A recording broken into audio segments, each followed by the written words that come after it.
السلام عليكم وفيديو جديد ان شاء الله. النهارده فيديو هيتناول موضوع مهم جدا وهو الميداليان اركتكتشر ديزاين. سواء دي اول مره تسمع عن الميداليان اركتكتشر ديزاين او سمعت عنها قبل كده، فالفيديو دوت ان شاء الله هيفيدك انك تفهم يعني ايه ميداليان اركتكتشر ديزاين، ليه هي مهمه وازاي تعمل لها امبلمنت. فيلا نبدأ بسم الله. أول حاجة نقولها على الميداليان اركتكتشر ديزاين إن هي recommended data design pattern. يعني إيه؟ يعني هو بيريكومند انك تاخد الابروتش دوت لو انت بتعمل الداتا ديزاين بتاعك. ليه؟ تعالوا نشرح على الدياجرام دوت علشان تفهم اكتر. انا دلوقتي كان بيبقى عندي الداتا موجودة في سورسز مختلفة، ممكن تكون في لوكال فايلز او في داتابيز اون بريم او موجودة في كلاود. ايا كان الداتا موجودة فين، فانا الوظيفة بتاعتي ان انا عايزة اجيب الداتا من السورس دوت واحطها عندي في الليك هاوس، وابدا ابدا اعمل عليها ترانسفورميشن، وفي الاخر اعمل لها لودنج ايا كان بقى في المكان اللي انا عايزه احطها فيه. طيب يبقى انا دلوقتي الداتا عندي بتمر ببروسيس، في بروسيس بتتم على الداتا. فلقوا احسن حاجه انك تعملها انك تقسم البروسيس اللي بتتم على الداتا في شكل لايرز، وتسلم كل لللاير اللي بعديها لللاير اللي بعديها. ده هيساعدني في ايه؟ هيساعدني ان انا اقدر اتتبع الداتا، يبقى انا عندي داتا لينج، عارفه التراك بتاع الداتا ماشي ازاي. ولما انا ابقى عندي عارفه اتراك الداتا واشوف هو حصل فيها ايه، ده هيساعدني ان انا اتاكد من الكواليتي اوف داتا بتاعتي. ودي حاجه مهمه جدا، انك تتاكد ان الداتا بتاعتك سليمه وان هي كواليفايد انك تعتمد عليها انك تاخد قرار، لان هي دي الصوره اللي بتفهمك البيزنس بتاعك ناجح ولا مش ناجح. دوت انت بتعرفه منين؟ من الداتا. فلازم تتاكد من ان الكواليتي اوف الداتا بتاعتك. اوكي، طيب فهم قالوا هنقسم البروسيس اللي بتتم على الداتا علشان اوصل من السورس لحد ما اوصل انا اعمل عليها داشبورد او ماشين ليرنينج مودلز او ايا كان الحاجه اللي انا هستخدمها. هخليها تمر بثلاثه لايرز: البرونز لاير، سيلفر، والجولد لاير. البرونز لاير ديت هو جاست لاير اللي انا بنقل فيها الداتا من السورس للليك هاوس بتاعتي. في شكلها رو، دي اهم حاجة. انت بتاخد الفايلز تحطها عندك وهي رو، يعني ما بتعملش عليها اي ترانسفورميشن، بالشكل بتاعها الاساسي بتاخده بس تحطه عندك. طيب دي اول حاجة.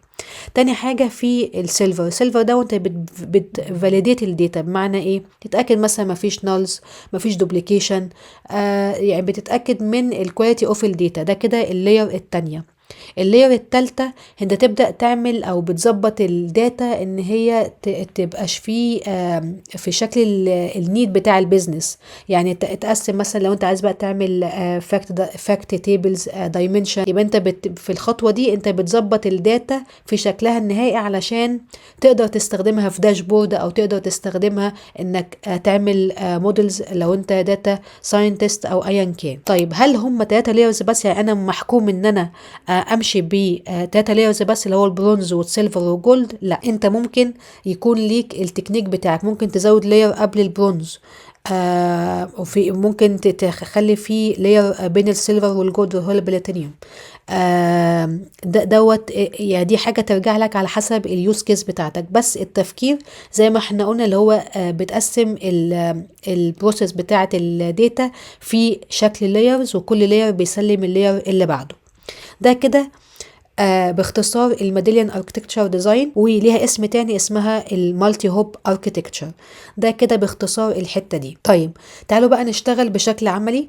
اول حاجه احنا دلوقتي جوه اليو اي بتاع مايكروسوفت فابريك. فهروح عند الهوم واكريت الورك سبيس بتاعتي الجميله، ومثلا نسميها مثلا فيب. وفي الادفانسد هتاكد ان انا في الترايل واعمل ابلاي. ده كده اول خطوه. تاني خطوه هكريت الليك هاوس بتاعتي. تمام، انا كده دلوقتي جوه الليك هاوس وفتح لي التيبلز والفايلز. تمام، انا دلوقتي هعمل سب فولدر وهسميه برونز، ودوت اللي انا هرفع فيه الفايلز بتاعتي. يبقى دي اول خطوه، انا عايزه اجيب الداتا من السورس اللي هي في الحاله بتاعتي هي لوكال فايلز عاديه، واحطها في الليك هاوس بتاعتي في الفايل اسمه برونز. الخطوه بتاعت البرونز ديت انت ممكن تعمل كذا حاجه، يعني دلوقتي عشان هو لوكال فايل فهو موضوع بسيط، انا هعمل ابلود.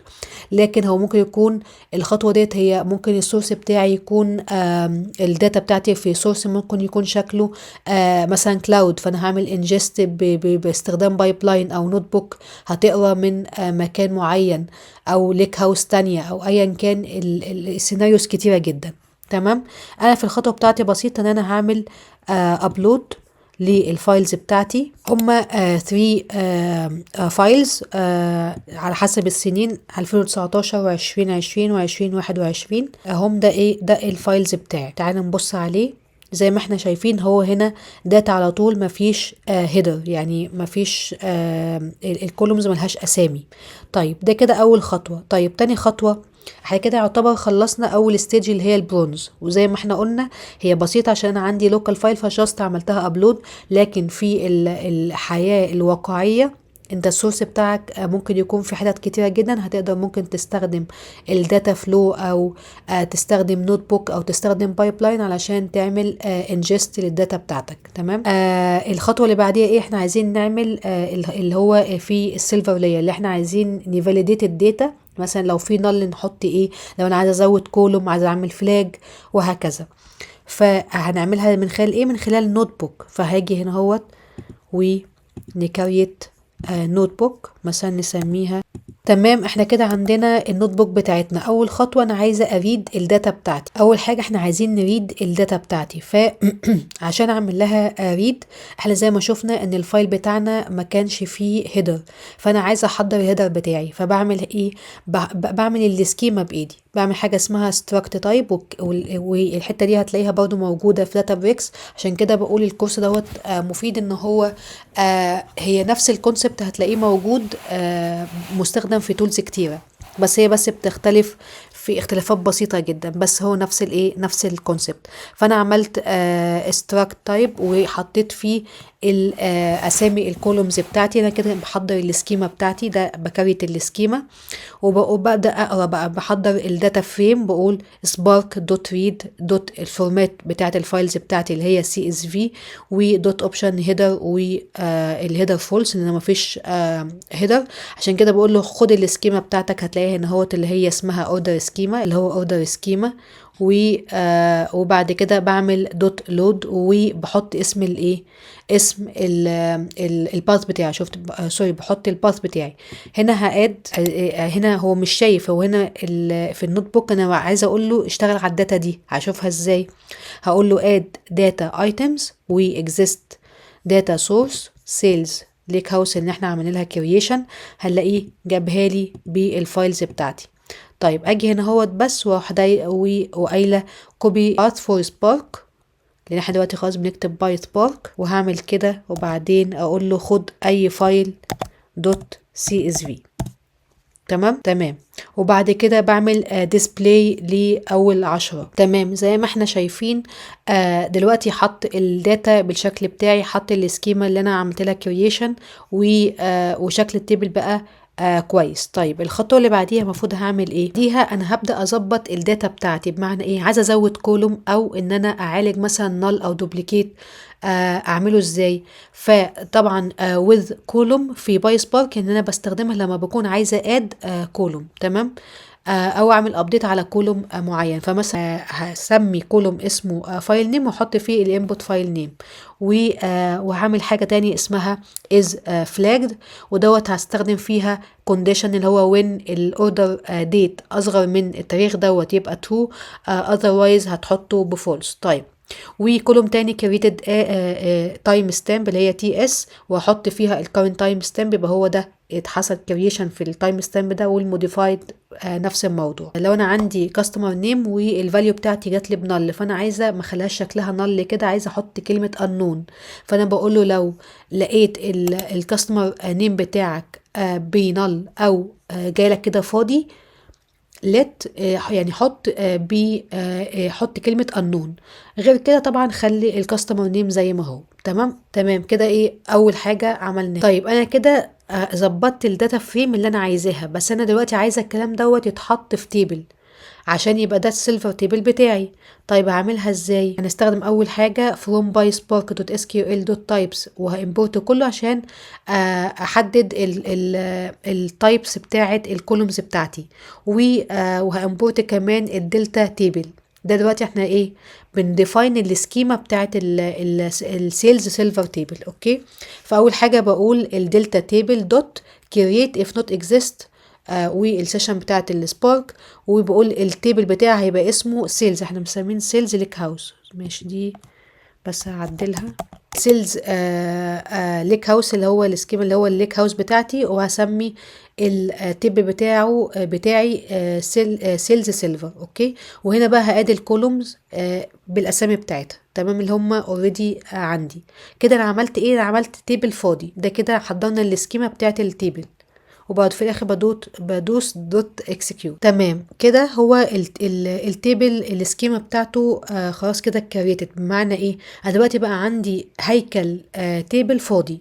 تمام. طيب الخطوه دلوقتي هنعمل ايه؟ هنعمل انسيرت بقى للنيو وانز. يعني لو انا عندي الداتا بتاعتي ما دخلتش قبل كده، فهبدا اعمل لها انسيرت. لو هي اوريدي موجوده هعمل لها ابديت. تمام. طيب الخطوه دي بعمل لها ايه؟ بستخدم حاجه اسمها ميرج. امتى يعمل ابديت؟ لو لقيت ان السيلز اوردر نمبر هو نفس السيلز اوردر نمبر، والاوردر ديت هو الاوردر ديت، والكاستمر نيم هو نفس الكاستمر نيم، والايتم هو الايتم. في الحاله دي يبقى ده كده نفس الرو بس حصل ابديت عليه، فساعتها هيعمل ايه؟ وين ماتش. يعني لو حصل ده زي ده يبقى هتابديت الكولومز دي. لو مش ماتش يبقى دوت نيو ريكورد، فساعتها هعمل insert. يبقى when not match هعمل insert، وساعتها هدخل كل الداتا بتاعتي، وفي الاخر بقول دوت execute. تمام، ده كده باختصار. طيب انا اصلا في الحالة بتاعتي هي الداتا فاضية، فانا ممكن ده كله كده اشيله. يعني لو شلت كل ده كده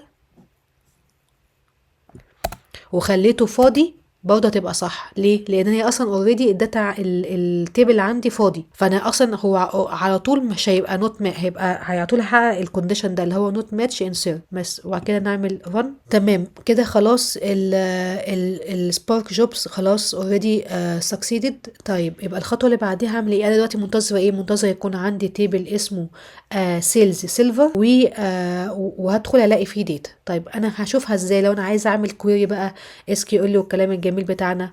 لو انا عايزه اعمل كويري اس كيو ال هاجي في السيلز ليك هاوس بتاعتي، وهغير من الليك هاوس اللي هو الليك هاوس ده اللي هو الانترفيس اللي انا باكسبلور فيه الداتا فايلز والفولدر ل اس كيو ال اناليتكس اند بوينت دوت. انا لو عايزه اكويري على الداتا باستخدام اس كيو ال، فهعمل بس ايه اللي هو يروح ل اس كيو ال analytics end point، وهعمل new query اللي هو select الير من الاوردر ديت واضرب الكوانتيتي بعد ما اكون جمعت اليونت برايس والتاكس، وهستخدمها دوت التوتال سيلز من السيلز سيلفر، وهعمل الاقي الداتا شكل كده اللي هو ايه؟ جمع لي يعني التوتال سيلز على كل يير.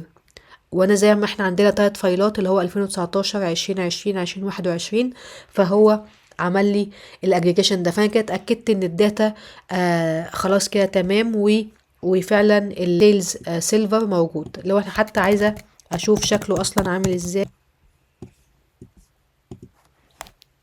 ده شكل التيبل بتاعي، والكولومز اللي انا حطيتها اوريدي موجوده، ودوت الفايل نيم اللي هو اسم ال او المكان اللوكيشن يعني اللي جاي منه الداتا. ده بينفعني في اللي انا اعرف السورس بتاع الداتا دوت جاي منين. بس كده، ده كده احنا خلصنا تاني فيز اللي هي السيلفر لاير. دلوقتي هنعمل ايه؟ هنعمل الجولد لاير دوت. كاني بظبط الداتا علشان تمت البيزنس نيد، فهعملها في نوت بوك جديده وهسميها الجولد لاير، وهشيل السطرين دول وابدا ايه؟ اظبط بقى الداتا بتاعتي. طيب احنا دلوقتي في الجولد لاير. اول حاجه اد الداتا ايتم في هكتب الاكزيست داتا، واختار الليك هاوس بتاعتي بحيث ان هو يشوف التيبلز والفايلز وكل حاجه. تمام. طيب اول حاجه هعملها ايه؟ انا عايزه اريد التيبل اللي أنا لسه عاملاه، فهقول له هقول له الدي اف ايكوال سبارك دوت ريد دوت تيبل، واحط اسم التيبل بتاعي عشان اشوف هو كده اريه مظبوط، واحطه في داتا فريم بحيث ان اقدر اشتغل على الداتا فريم على طول بباي سبارك. طيب كده انا عملت لودنج للداتا بتاعتي او التيبل بتاعي جوه الداتا فريم بحيث ان انا اقدر اعمل عليه اللاير الجولد لاير. طيب دلوقتي المفروض اكون انا راسم في دماغي في حته وانا في الجولد لاير دوت انا عايزه اشكل التيبلز بتاعتي بشكل عامل ازاي. بمعنى ايه؟ اللي انا عملته ان انا كان عندي 3 فايلز، الفايلز ديت فيها اوردرز، تمام. فانا عملت ايه؟ انا جمعت كل الفايلز دي اللي هي كانوا الثري فايلز اللي هو بتاعت 2019 و2020 و2021، جمعتهم كلهم في فايل في تيبل واحد اللي هو السيلفر تيبل، وزودت كام كولوم اللي هو كام فلاج، ظبطت الكاستمر نيم لو جاي لي بنال احطه بقانون مش عارفه ايه. بس ده كده وقفت عند كده. بس انا دلوقتي ده شكل التيبل، ما خرجتش بيه بشكل اقدر اعمل بيه اناليتكس. بمعنى ايه؟ يعني مثلا ما عنديش تيبل مخصوص فيه معلومات على الكاستمر او عن البرودكت او مثلا عن السيلز، او مثلا احتاج تيبل مثلا في الديت بحيث ان لو عايز اعمل جوين معاه واشوف مثلا بقى كم مثلا كل شهر بعمل كم ريفينيو مش عارفه ايه الكلام ده. فدلوقتي انا بقى في الجولد لاير دي انا برسم الداتا بتاعتي بشكل اقدر اعمل بيه اناليتكس، اقدر اعمل بيه جوين مع تيبلز تانية واطلع بيه انسايتس قوية. تمام. فاول حاجة انا هعمل حاجة اسمها ديم ديت اللي هو دايمنشن ديت جولد. هكريت ايه؟ هكريت التيبل بتاعي اللي هو في هحط فيه كولوم اسمه اوردر ديت، واخرج منه الداي والمانث واليير وشكل الفورماتنج بتاع دوت والفورماتنج بتاع ده. يبقى ده الاول خطوه خالص، انا بعمل السكيما، بكريت السكيما لتيبل اسمه ديم ديت جولد. تمام. يعني بعد ما يخلص راننج، هو خلاص خلصه بسرعه اهو، ابدا بقى ايه؟ احضر الداتا فريم بتاعتي. بمعنى ايه؟ اول حاجه انا هظبط الديت او التيبل اللي فيه ديت على الاوردر ديت بتاعي. تمام. فاول حاجه هضرب الدوبليكيت، لان اللي انا مش عايزه اليوم يتكرر، انا عايزه التيبل ده كله ايام ورا بعض، يعني موجوده ورا بعض، يوم 1/1 2/1 3/1 4/1، مش عايزه يبقى فيه تكرار. تمام. وبعد كده هاخد عايزه بقى اطلع من الاوردر ديت دوت، اطلع منه المانث والدي، فاقول الدي اوف مانث والمانث واليير دي كده اول خطوه. تعالى نعملها وتعالى نشوف ديسبلاي ونشوف شكل الداتا شكلها هيطلع عامل ازاي. تمام. فهنلاقي الداتا اهو، مثلا ده الاوردر ديت بتاعي، طلعت منه الدي مظبوط يوم 1 والمانث 7 واليير 2019 والام دوت انا عايزه يبقى مكتوب جولاي مثلا و2019 والواي واي ام بالطريقه دي. انا كده تمام. انا كده بقى انا كريت تيبل من الداتا بتاعتي. يبقى الداتا بتاعتي كان فيها جاست كولوم اسمه اوردر ديت، من الاوردر ديت ده طلعت تيبل اقدر استخدمه في جوينز، اقدر اعمل بيه اناليتكس. الخطوه دلوقتي اللي جايه المفروض نعمل ايه؟ احنا دلوقتي حضرنا الداتا فريم، يبقى ناقص ان انا اعمل ايه؟ ناقص ان انا انسيرت الداتا فريم ديت او المعلومات اللي انا راضيه عنها ديت، احطها جوه التيبل اللي انا ايه؟ كريت السكيما بتاعته فوق. الخطوه اللي بعديها ان انا جاست ان اللي احنا عملناه قبل كده بقى في السيلفر، بما ان اصلا اللي هو ان هو فاضي ما فيش حاجه هيماتش، فانا سايبه وين ماتش ابديت سايباها فاضيه، وداخله على طول ان هو على طول احقق الشرط التاني اللي هو وين نوت ماتش هي انسيرت، وهرن الكويري دي. كده يبقى انا اول تيبل انا خلاص ايه؟ خلصته. طيب التيبل اللي بعديه هنعمل ايه؟ هنعمل تيبل اسمه الديم كاستمر. يبقى دلوقتي هعمل تيبل تاني في الداتا بتاعه الكاستمر. اوكي. هيبقى فيه ايه؟ هيبقى فيه الكاستمر نيم والايميل والفيرست واللاست والكاستمر اي دي. ده كده الشكل اللي انا عايزاه. انا عندي منه ايه في التيبل الاساسي؟ عندي الكاستمر نيم والايميل تقريبا بس. تمام. الباقي كله هعمله انا. ازاي بقى؟ نفس الموضوع، هضرب الدوبليكيت بتاع الكاستمر نيم والايميل. ليه؟ لان هو انا عندي دو اوردرز، فممكن يكون الكاستمر دوت عمل كذا اوردر.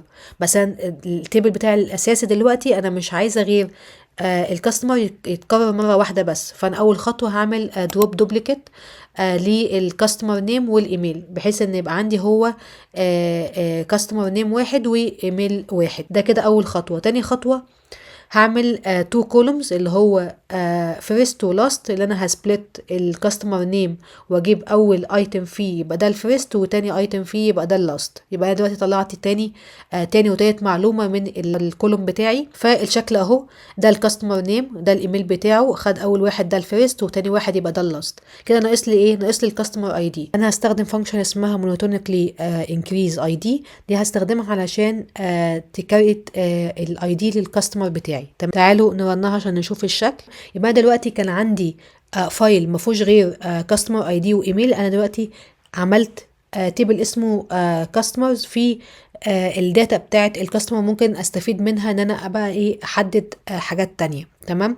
وسلام مثلا بقى لو كان في من ضمن الداتا مثلا البيرث ديت بتاعه، فممكن من البيرث ديت دوت هطلع كولوم اسمه ايج، والايدج دوت هستخدمه كاز سيجمنت، واشوف مثلا الفئه العمريه بتاعت كل واحد، وبناء عليه اعمل كاستمايزد اوفر، او ايا كان اليوز كيس بتاعتها ساعتها ايه. بس انا قصدي دي طريقه التفكير اللي المفروض تبقى عندك، ان انت الداتا بتاعتك ممكن تكون شكلها عامل ازاي، وتطلع منها ايه، معلومات عامله ازاي تستفيد منها.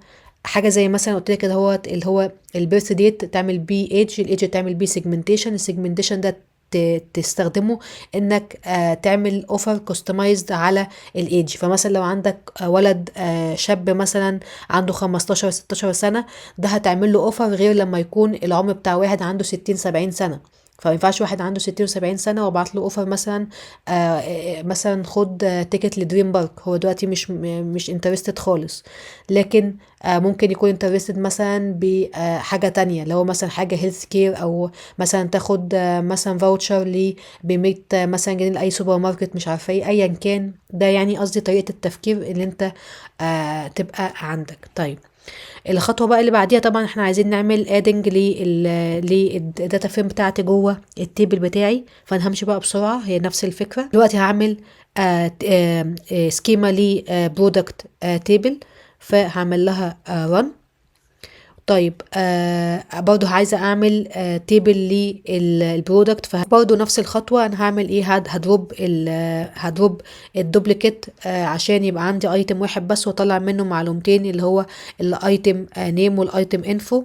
ومفروض يبقى الشكل بتاعها جاي عامل كده. ما انا شكل الايتم بتاعي كده اهوت. اخد اول واحده هي الايتم نيم، والتانيه الايتم انفو. تمام. وبعد كده هعمل ايه، هكريت بنفس الطريقه برودكت اي دي، بحيث ان اقدر ينفعني في الجوينز.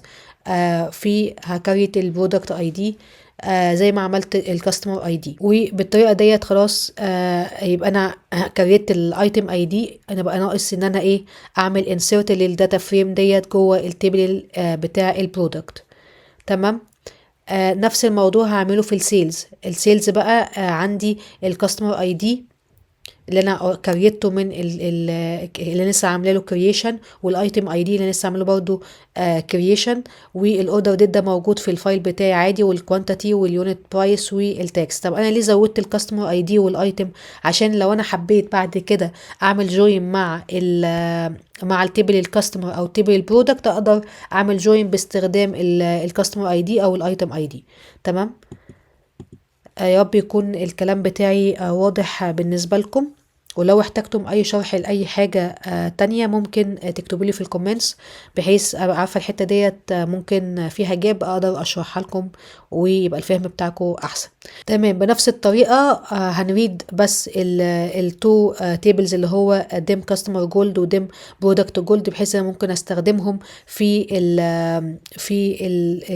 الجوينز عشان اقدر اجيب الكاستمر اي دي والبرودكت اي دي، احطهم في تو داتا فريم تمب، وهستخدمهم هنا في الجوينز. تمام. اوريدي كده خلص، وده شكل الداتا بتاعتي. فاهو كده الكاستمر اي دي والايتم اي دي، لو عملت جوين مع الكاستمر اي دي اقدر اجيب الكاستمر نيم، واقدر اجيب الايميل، واقدر اجيب الفيرست واللاست نيم، وهكذا. ونفس الموضوع مع الايتم اي دي ممكن اجيب الايتم بالذات الايتم نيم والايتم انفو. تمام. بعد كده خلاص كده جهزت الداتا فريم، هعمل لها لودنج جوه التيبل بتاعي. كده بالشكل دوت انا ايه خلصت الجولد لاير. يا رب يكون الحتة دي واضحة، لان ديت من اهم الحاجات، او ده الكور بتاع الشغل. فانت لو فهمته هيبقى يعني قطعت شوط كبير جدا. فدي اول حاجه هنقولها. تمام. دلوقتي احنا خلصنا الجولد لاير. لو عملت ريفرش هنا المفروض بقى ايه الاقي التيبلز اللي احنا اوريدي عامله لها كرييشن. فهعمل كده اهوت، هنلاقي ايه التيبل بتاع الديم كاستمر والديم ديت والديم برودكت والفاكت سيلز والسيلز سيلفر دوت. ده اللي هو ايه التيبل اللي مجمع كل الداتا من الفايلز. بس كده. طيب احنا دلوقتي لو رجعنا للليك هاوس بتاعي، هلاقي في حاجة اسمها نيو سيمانتك موديل دوت. لو انت عايز تكريت سيمانتك موديل بحيث انك تقدر تستخدم باور بي اي وتعمل داشبورد على طول. فممكن هنا مثلا ندوس عليها وهنسميها مثلا جولد، وهنا هوت بختار المودلز بتاعتي. لا السيرفر لا. تمام ماشي كده خلاص. وهعمل ايه كونفيرم. ماشي السيلز بس مش مكتوب مظبوط، بس مش مشكله عشان هو خلاص دلوقتي بيكريت السيمانتك موديل. طيب احنا دلوقتي جوه السيمانتك موديل. اول حاجه اتاكد ان انت في الايديتنج مش في الفيوينج، عشان لو انت في الفيوينج مش هتعرف تعمل تشينجز. لو انت في الايديتنج تقدر تعمل التشينج بتاعتك. تاني حاجه لو انت ما عندكش الريليشن شيب دي معموله، فممكن تمانج الريليشن شيب من هنا، بحيث انك مثلا تعمل نيو وتختار مثلا فروم تيبل مثلا السيلز، ومثلا تيبل الكاستمر. هو اوريدي بيديتكت اللي هو ريليشن بين الكاستمر اي دي مثلا والكاستمر اي دي، وعشان عمل ايه عشان هي اوريدي موجوده، فطبعا هو مش شايف. طبعا هنا 1 to many او many to 1. في الحاله بتاعتنا دي هتبقى many to 1، لاننا هنا من الفاكت للدايمنشن بتاعي، فتبقى many to 1. تمام. وبعدين بدوس سيف. ده في حاله ان انا ايه لو انت مش عندك ريليشن شيب موجود. تمام. وفي الاخر كده بقى انت جهزت السيمانتك موديل بتاعك. تقدر تبدا بقى تشتغل باور بي اي او اللي بعدك يعني يشتغل باور بي اي، وده الداكس كويري فيو. وبس كده يعني كده باختصار. ده كده الموديل فيو. ومن هنا تقدر تعمل ترانسفورم للداتا زي كانك ايه يعني تقدر تشتغل باور بي اي زي ما انت حابب. يا رب يكون الفيديو مفيد ليكم، واكتبوا لي في الكومنتس لو هو كان فيديو كويس وافادكم. والسلام عليكم ورحمة الله.